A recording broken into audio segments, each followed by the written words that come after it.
جھکانے کا حکم ہے اور عورتوں کو پردے میں رہنے کا حکم ہے. جب عورتیں پردے میں رہیں گے اور مرد نظریں جھکائیں گے تو کوئی گناہ نہیں، ہر بہن سلامت رہے گی، ہر مرد گناہوں سے بچے گا. اور مردوں سے بھی یہی گزارش ہے کہ جب بھی کسی کی بہن پر نظر پڑے فوراً اپنی بہن کا خیال کرے کہ اگر میری بہن پر کوئی بری نظر دہرائے گا.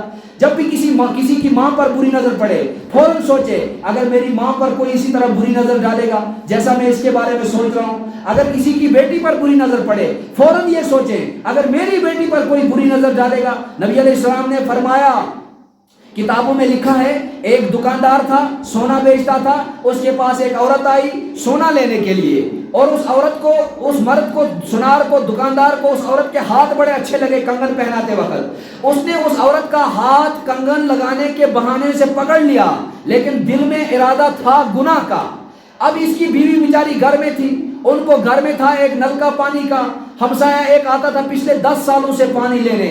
لیکن اس دن اس مرد کی بھی نیت بدل گئی، اس نے اس سنار کی بیوی کا ہاتھ پکڑ لیا.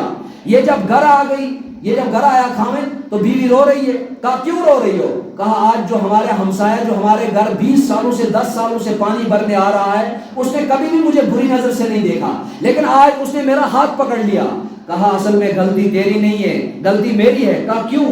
کہا ایک عورت میرے دکان پر آئی تھی، غلط ارادے سے میں نے اس کا ہاتھ پکڑ لیا، اللہ نے مجھے دنیا میں ہی بدلہ دے دیا. کیا دے دیا؟